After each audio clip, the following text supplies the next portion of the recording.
जी तो अस्सलाम वालेकुम जनाब, क्या हाल है। उम्मीद है आप सब खैर खैरियत से होंगे। और मेरी वीडियो से आप ज़रूर फ़ायदा उठा रहे हैं।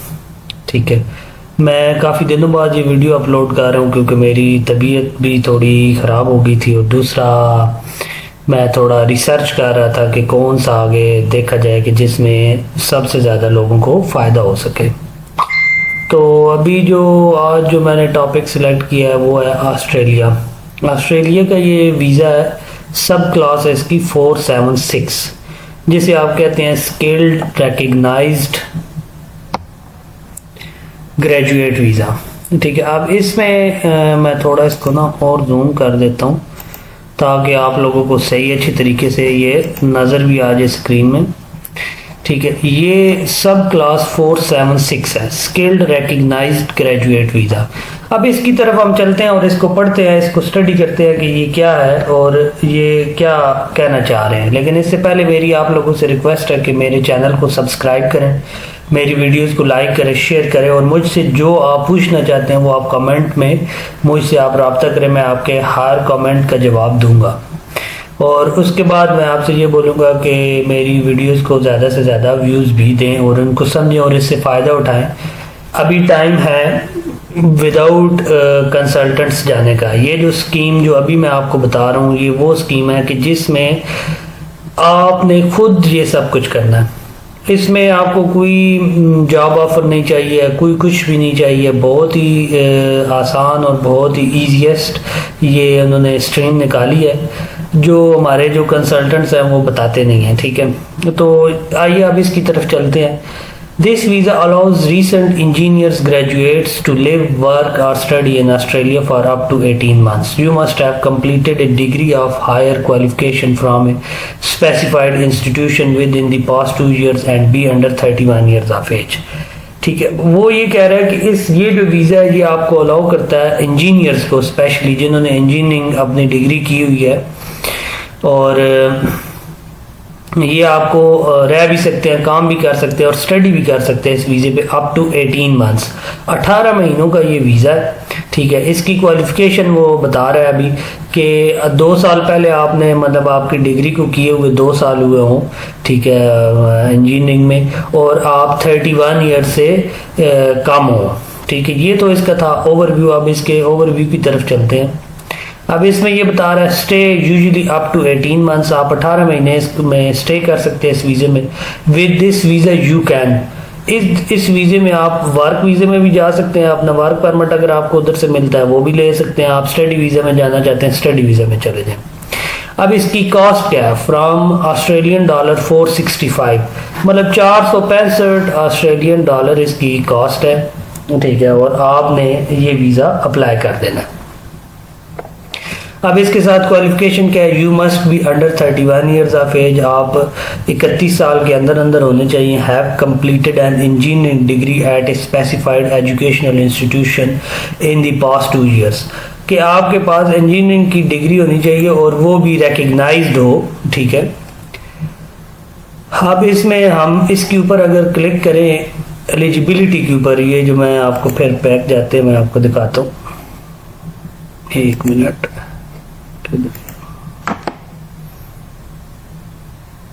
सॉरी, वो बटन गलत दब गया, लेकिन मैं अभी आपको उसकी तरफ लेके जाता हूँ। कुछ चीज़ मैं वो आपको बताना चाह रहा था। अब इसमें इसका सबसे ज़्यादा जो फ़ायदा है वो उन बंदों को है जो इंजीनियर्स हैं। ठीक है, वो जिन्होंने अभी अभी अपनी डिग्रीज कंप्लीट की हैं या जिनको कंप्लीट किए हुए 2 साल हो गए हैं। ठीक है, और वो 31 ईयर से कम है। ठीक है, अब ये इंजीनियरिंग डिग्री हम यू मस्ट बी, इसमें देखते हैं specified educational institutions, not have previously been in the primary visa holder of sub class 476 और 485। वो इसमें ये कहता है कि आपने ना इसमें पहले कभी अप्लाई किया हो 476 में और 485 में, इनमें अप्लाई ना किया हो, वो बंदे एलिजिबल हैं। अब इसमें आते हैं हम चेक योर एलिजिबिलिटी। अब ये तो ऊपर कोविड-19 कंसेशन हो गया। ठीक है, have engineering qualification from A specified educational institution, इसकी डिटेल्स में जाते हैं। When you apply, you must have completed an engineering course for which you were awarded a degree or higher qualification in the last 2 years.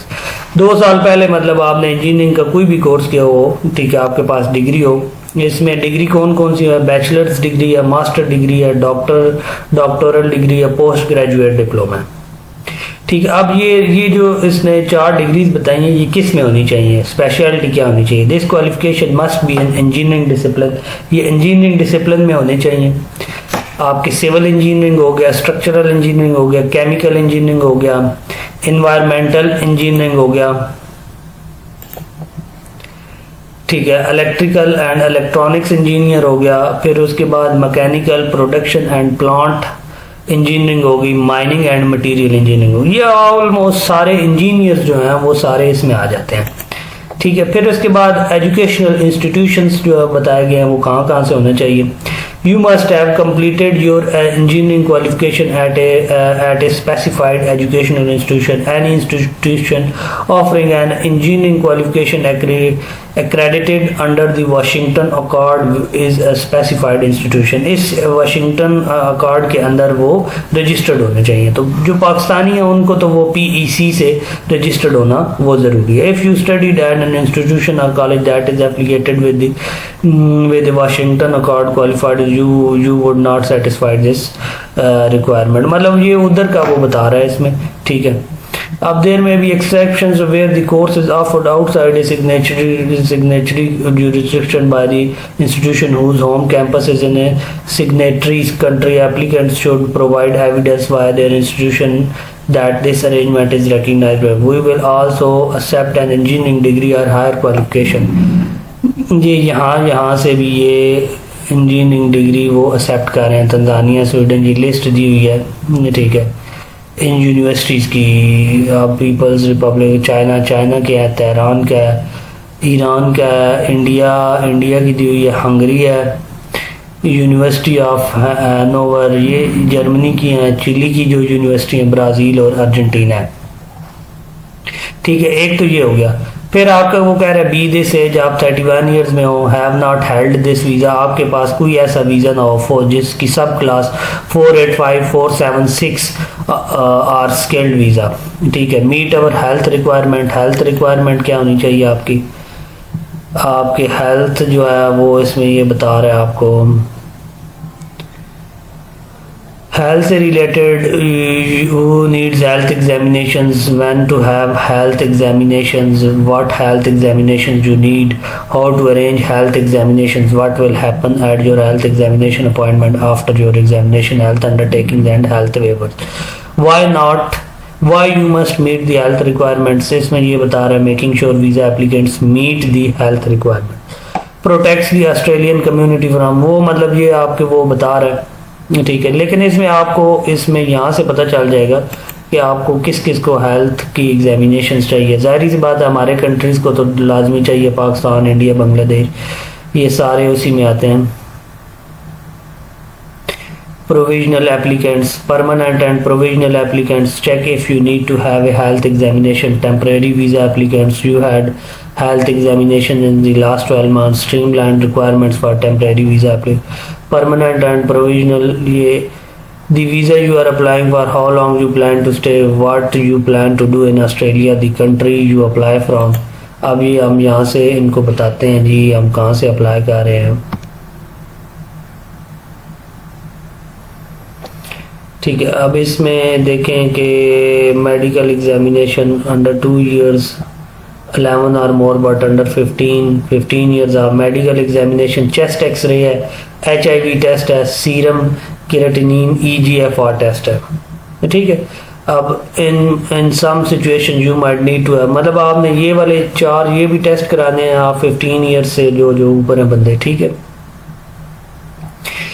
फिर इसके बाद hepatitis B and सी भी हो सकता है, you are 15 older, latent TB infection screening test ये भी होगा। हाई रिस्क कंट्री अगर आप यहाँ से हैं तो फिर आपको streamline requirement for temporary visa, ठीक है। ये आप देखें कि the arrangement applies to applicable following visa subclasses and only if you are already in Australia. अगर आप ऑस्ट्रेलिया में आए तो फिर तो कोई नहीं है, ठीक है। फिर तो मसला नहीं है। मैं आपको निकाल के देता हूँ।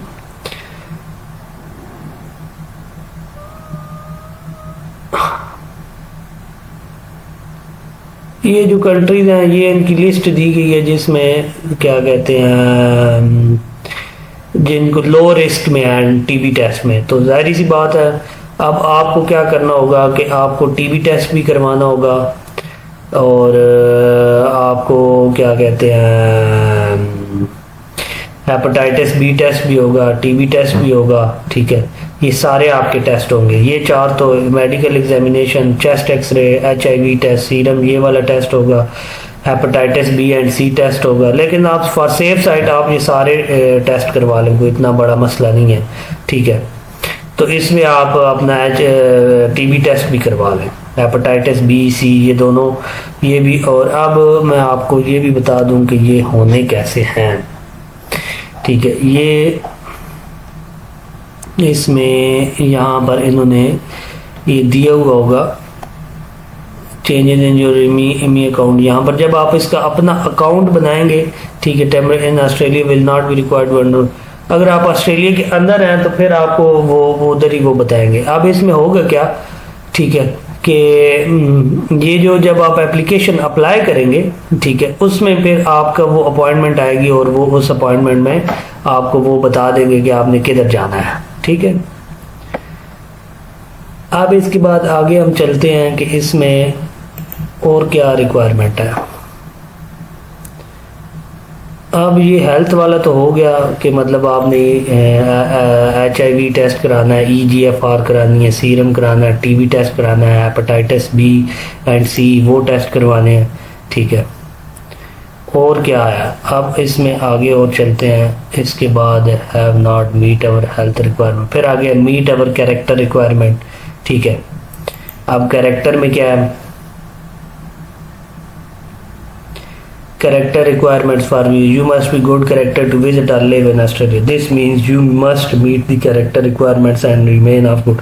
The character requirements are ये अंदर सेट किया गया 12 पर डिसाइडेड किया। You must meet the character requirements if you are applying for visa Australian citizenship. ठीक है, मीटिंग दी रिक्वायरमेंट्स। ठीक है, अब इसमें क्या है, you have a substantial, you may not meet the requirement if you have, आप ये रिक्वायरमेंट मीट नहीं करते हैं अगर आपका कोई क्रिमिनल रिकॉर्ड है, अगर आप कहीं कन्विक्टेड हुए हैं किसी भी केस में। ठीक है, मतलब आपका जो पुलिस क्लियरेंस सर्टिफिकेट है, ये इन्होंने वो चीज़ें बताई हुई हैं कि जिन जिन में आपका कोई इशू होगा तो वो आप गुड कंडक्ट लिस्ट में नहीं आएंगे। When applying declaring all criminal conduct you have engage in truthfully answer all question provide all requested information. मतलब जो जो आपका है, अगर आपको कोई मसला है तो तभी आप उनको बताएंगे, अगर नहीं है तो तभी आप उनको वो सारी चीज़ें आपने क्लियर, वो आपसे पुलिस क्लियरेंस सर्टिफिकेट मांगेंगे। ठीक है, मेन जो आपका है। ठीक है, और अगर आपका कोई इसमें कंप्लीट फॉर्म 80 है personal particulars for character assessment, ये आप PDF में ये फिल करके उनको देंगे। कंप्लीट कैरेक्टर स्टैट्यूटरी डिक्लेरेशन, ये वाला एक फॉर्म आपने फिल करना होगा। और अगर आप आर्मी में रहे हैं तो मिलिट्री सर्टिफिकेट लाना होगा। और अगर आप किसी फर्म में काम करते हैं तो आपने वहाँ से good conduct letter from employer आपने लेना होगा। ठीक है, और ये लैंग्वेजेस में आप हो सकते हैं, ये दे सकते हैं।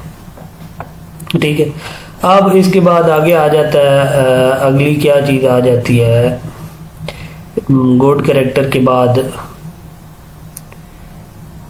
खोल जो भाई, मेरा सॉरी थोड़ा नेट स्लो है। ठीक है, ये पाकिस्तान है, यहाँ पर चलता रहता है, ये इशू चलते रहते हैं। ठीक है, अब इसके बाद अगला जो है, उसके बाद हैव दिस पासपोर्ट और दिस लेवल ऑफ इंग्लिश। अब आती है इंग्लिश की तरफ, उनके पास इंग्लिश क्या होनी चाहिए।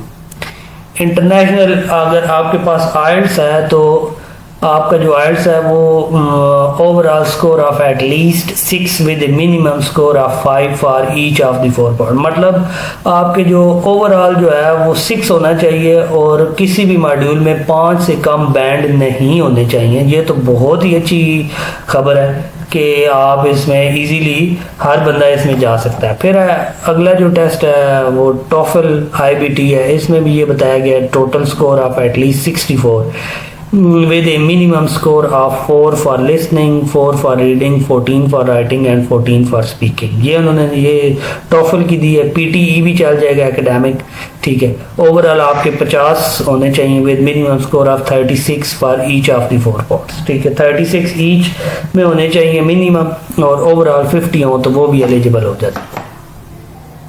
OET है, फिर इसके बाद कैम्ब्रिज C1 एडवांस टेस्ट भी है, ठीक है, ये भी इसमें बताया गया है, ठीक है। फिर उसके बाद है आगे आपका कोई वीज़ा कैंसिलेशन वो नहीं होनी चाहिए, या कोई एप्लीकेशन रिफ्यूज्ड है तो वो नहीं होनी चाहिए। Sign the Australian value statement if you are, ठीक है, मतलब वो उनकी जो टर्म्स एंड कंडीशंस है वो हो जाएंगी। अब इसके बाद आ गया स्टेप बाय स्टेप। अब यहाँ पर अब आपको बताएंगे कि स्टेप बाय स्टेप। अब पहला जो स्टेप है, before you apply check your passport and any existing visa conditions, organise your health exams. अब अप्लाई करने से पहले आप अपना पासपोर्ट चेक कर लें और अपने डॉक्यूमेंट सारे पूरे कर लें। ऑर्गेनाइज योर हेल्थ एग्जाम्स, ठीक है, कि आप अपने हेल्थ वाले जो हैं एग्जाम्स वो पूरे कर लें, अपने मेडिकल करवा लें। Check your visa conditions, health exam, create an account और log in and select my health declaration. अब इसमें ये बता रहा है कि आपने पहले जब इनका जो इमी अकाउंट आप क्रिएट करेंगे उसमें आप क्रिएट करने के बाद लॉग इन करें और उसमें माई हेल्थ डिक्लेरेशन में जाएं, वहाँ से आप अपने टेस्ट बुक करें। वो जिस कंट्री में होंगे आप अपना कंट्री बताएंगे, वो उससे वो आपको बता देगा कि आप किस मेडिकल सेंटर में जाएं और वहाँ से वो अपॉइंटमेंट बुक करके आप अपना वो टेस्ट करवा लें। Get help with your application, ठीक है, a registered migrant agent, legal practitioner और एग्जाम, और ये अगर आपको हेल्प चाहिए तो वो बता रहे हैं। गैदर योर डॉक्यूमेंट्स, अब इसका स्टेप 2 है कि अब आपके पास डॉक्यूमेंट्स इकट्ठे क्या क्या होने चाहिए। प्रूव योर क्वालिफिकेशंस, आपके पास डिग्री होनी चाहिए।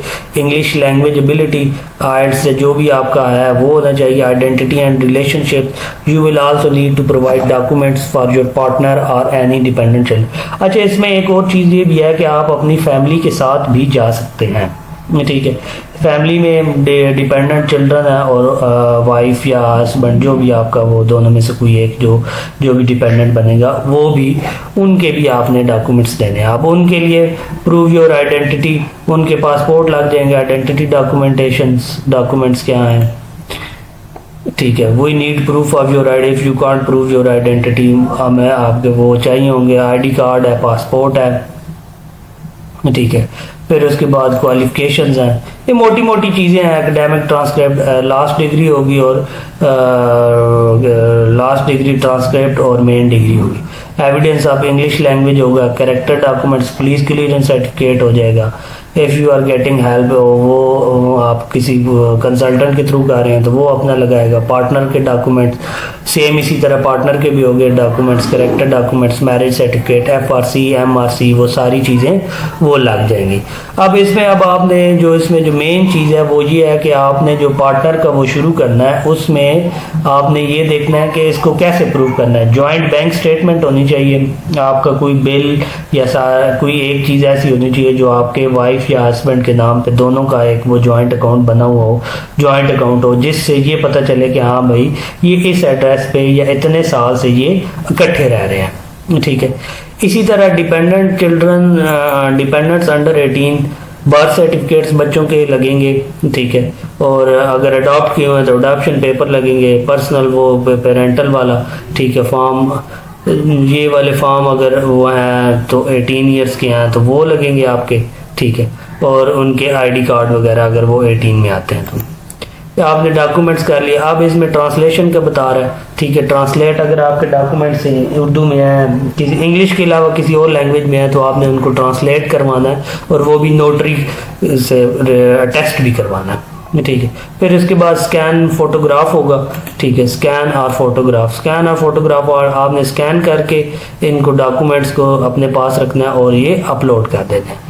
फिर आपका थर्ड स्टेप आ जाता है apply for the visa. You can be in और outside Australia when you apply for visa. You must be outside Australia when we make a decision. और जब आपने इनसाइड है या आउटसाइड ऑस्ट्रेलिया, जब आपने वीज़ा अप्लाई करना है तो आपने ऑस्ट्रेलिया से आउट होना है, ठीक है। इस एप्लीकेशन के दौरान आपने आउट होना है और फिर वो डिसाइड करेंगे कि क्या इस डिसीजन के दौरान आपने क्या करना है। प्रोवाइड एक्यूरेट इन्फॉर्मेशन, आपने एक्यूरेट अप्लाई ऑनलाइन सी हो।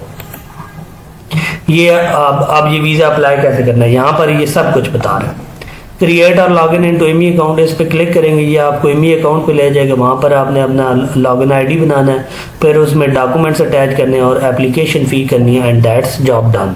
ठीक है, ये आपका सारा ऑनलाइन सब कुछ हो जाएगा।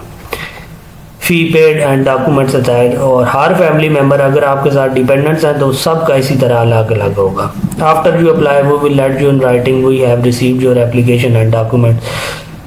ठीक है, see what you can and must do after you apply, मतलब वो उसके बाद आपको राइटिंग में भेजेंगे कि हाँ भाई हमें आपके डॉक्यूमेंट्स रिसीव हो गए। वीज़ा आउटकम, अभी अब visa outcome we will let you know in writing our decision about your visa, if we grant you the visa we will tell you. अगर वो आपको वीज़ा दे देते हैं तो वो आपको ये मैसेज करेंगे, योर वीज़ा ग्रांट नंबर, आपका वीज़ा ये नंबर है, the date your visa starts, your visa conditions, ये तीन अगर इनमें से आएगा तो ये आप समझ जाएंगे आपका वीज़ा लग चुका है। अगर उन्होंने रिफ्यूज़ कर दिया तो फिर क्या होगा, वो लिखेंगे we will not refund the application charge if we refuse your application. तो फिर आपको ये मैसेज आएगा कि हम आपको रिफ़ंड नहीं कर रहे हैं, आपकी एप्लीकेशन रिफ्यूज़ हो गई है। अब आगे आ जाते हैं when you have this visa, इसमें क्या है, ये सबसे मज़े की चीज़ है। When you have your visa, अगर आपके पास स्किल्ड फॉर सब क्लास 476 का वीज़ा आ गया है तो अब आपके पास आप क्या कर सकते हैं, आप ऑस्ट्रेलिया जा सकते हैं। You must travel to Australia before your initial entry date, entry date से पहले आपने ट्रैवल करना है। You need to hold an alternative, अगर नहीं कर सकते हैं तो वो फिर आपको दूसरा visa. Check your travel documents at the border completing an incoming passenger card, वो आप कार्ड फिल करेंगे। Leaving the airport faster, in Australia में है तो stay in Australia for usually up to 18 months, you can work and study. ये अभी आपको खुद बता रहे हैं कि अगर आप ऑस्ट्रेलिया में 18 महीनों तक आप स्टे कर सकते हैं, काम और स्टडी कर सकते हैं। What you must do on this visa, you and your family members must comply with all conditions and Australia. Check your condition in grant letter and view, वो जब आपको लेटर आएगा उसमें वो बता देंगे। Tell us if things change, अगर आपका कोई नंबर पासपोर्ट या कोई चीज़ भी चेंज होता है तो वो आपने उनको बताना है। See how long you can stay, this is a temporary visa, you can stay in Australia for 18 months, आप 18 में stay longer, you can't stay in Australia longer by extending this visa, you must apply for a new visa if you want to stay longer। आप 18 महीने के बाद अगर आपने इसको extend करना है तो वो आपको फिर आप यही वीज़ा अप्लाई करेंगे। ठीक है, इसमें ये ऑप्शंस बता रहा है कि आप क्या क्या कर सकते हैं। ये एक चीज़ इंपॉर्टेंट है, इसको देख लें। आप इस ऑप्शन में कहाँ जा सकते हैं, विजिट एंड टूरिज्म में जा सकते हैं, स्टडी में जा सकते हैं, वर्क में जा सकते हैं, live here permanently, join partner और family, stay longer in Australia, refugee and humanitarian. मतलब इस वीज़ा पे आप अपना स्टेटस किसी भी चीज़ में कन्वर्ट कर सकते हैं। ठीक है, और ये एक इंतहाई आसान और इसमें मतलब ये वो चीज़ बताई गई है कि आप ये वीज़ा शायद कनाडा ने भी ऐसी चीज़ नहीं निकाली है जो ऑस्ट्रेलिया ने निकाली है। ठीक है, और ये जस्ट सिर्फ इनके लिए है, इंजीनियर्स के लिए। ठीक है, ये अभी हम और भी इसके ऊपर सर्च करेंगे और क्या ये क्योंकि ऑस्ट्रेलिया आजकल वीज़े दे भी रहा है और बहुत सारे लोगों का सुनने में आ रहा है कि वीज़े लग रहे हैं। You can travel outside Australia return as many time, और ये मल्टीपल वीज़ा है, आप जितनी दफ़ा मर्जी आएँ जितनी दफ़ा मर्जी जाएँ 18 मंथ्स में। Proving you have a visa working, ठीक है, bringing your family members, living Australia before you leave, check your travel documents, airport faster after you leave, get your superannuation, you are likely, ये paid 450 या more tax in a month. ठीक है, ये मतलब आपको वो सहूलियात दे रहे हैं। आप देखिए कि बात करने का, ये वीडियो बनाने का मकसद ये था कि अब इसमें उन्होंने कोई नहीं कहा कि आपको कि बैंक स्टेटमेंट का डॉक्यूमेंट्स में उन्होंने नहीं मांगा, लेकिन इसमें एक चीज़ आपको ये मैं बता दूं कि जाहिर सी बात है, ये आप जॉब तलाश करने का, जॉब सीकर वीज़े का है तो इसमें तो आपको बैंक स्टेटमेंट तो आपको चाहिए होगी।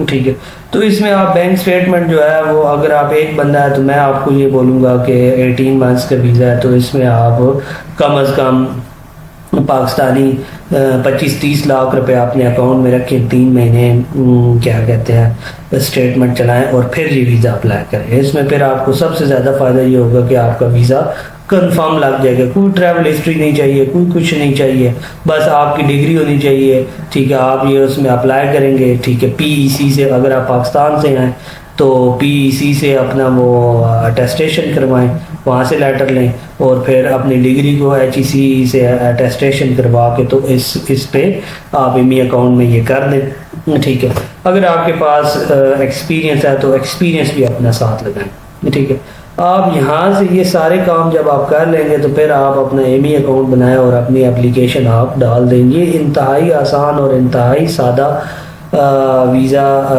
स्ट्रीम है ऑस्ट्रेलिया की, जिसमें आप 18 महीनों का आपको वीज़ा मिलेगा और आप इस वीज़े में आप काम कर सकते हैं। अगर आप चाहें तो आप अपना वर्क परमिट में कन्वर्ट कर लें, अगर आप वहाँ जाकर अपना स्टडी करना चाहते हैं तो स्टडी में कन्वर्ट कर लें। मतलब आपके पास सारे ऑप्शन उन्होंने दे दिए हैं कि भाई आ जाओ इधर आके जो आपने जिस कैटेगरी में सर्च करना है आप कर लो।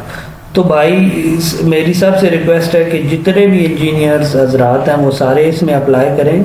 आप अपना एक्सपीरियंस अगर आप 31 से लेस हैं, 31 अंडर 31 ईयर्स ओल्ड हैं, तो फिर आप सबको मेरा आपसे ये मशवरा है कि आप इस सब क्लास को चेक करें और इसमें अपने डॉक्यूमेंट्स डाल दें। ये कोई 425 या 500 कैनेडियन डॉलर आप इसकी कॉस्ट लगा लें सारे खर्चा डाल के, तो ये तकरीबन आपका 1 लाख रुपया, 1-1.25 लाख रुपए का आपका रिस्क है और ये आपको लेना चाहिए। और इसमें अगर आपको वीज़ा लग जाता है तो आपकी लाइफ बदल सकती है। तो ये थी आज की वीडियो, इंतहाई इम्पोर्टेंट और इंतहाई ज़रूरी जो सब क्लास 476 स्किल्ड वीज़ा है। ठीक है, इसमें ये इन्फॉर्मेशन मैंने आपको देनी थी। तो इसमें आप सबसे रिक्वेस्ट है कि आप मेरी वीडियो को पूरा देखें, इसको समझें और इसको 1-2 दफ़ा ज़रूर पढ़ेंगे, आपको समझ आ जाएगी। कोई इतना मुश्किल और कोई हार्ड वर्किंग काम नहीं है। हार्ड्स जिन्होंने दिए हुए हैं वो भी कर सकते हैं और PTE भी कर सकते हैं, टॉफल भी कर सकते हैं। इंतहाई आसान शराइत पे ये आपको चीज़ें ऑस्ट्रेलिया ने दे दी हैं, इससे ज़्यादा कोई आसान काम नहीं है। तो मेहरबानी आप लोगों से कि बजाय आप कंसल्टेंट की तरफ जाएंगे आप खुद अप्लाई करें। खुद अप्लाई करेंगे तो सीखेंगे भी, नेक्स्ट भी आगे आपको लाइफ में भी फ़ायदा होगा। कोई इतना बड़ा हार्ड एंड फास्ट उन्होंने कोई नहीं बनाई ये चीज़, ये सारे पढ़े लिखे लोग आराम से ये काम कर सकते हैं। तो आज के लिए इतना ही। मुझे उम्मीद है कि आपको ये मेरी वीडियो पसंद आई होगी। मेरी इस वीडियो को प्लीज़ अपने तमाम दोस्तों तक शेयर करें जिनका आप अगर भला करना चाहते हैं, तो उन सबको ये वीडियो सेंड करें और ये देखें और वो भी अप्लाई करें। ठीक है, तो आज के लिए इतना ही। मेरी आप लोगों से जाते जाते यही रिक्वेस्ट होगी कि मेरे चैनल को सब्सक्राइब करें और मेरे वीडियोस को ज़्यादा से ज़्यादा शेयर करें। अगर आपको कोई इसमें कोई चीज़ पूछनी है तो आप कमेंट में मुझसे पूछ सकते हैं, मैं आपको हर कमेंट में जवाब दूंगा। बहुत जल्दी मैं अपना जो है इंस्टाग्राम पे आ रहा हूँ। ठीक है, मेरी थोड़ी सी सेहत सेट हो जाए तो फिर इंशाल्लाह इंस्टा पे आके तो फिर आप मुझसे हर वक्त 24 आवर्स कनेक्ट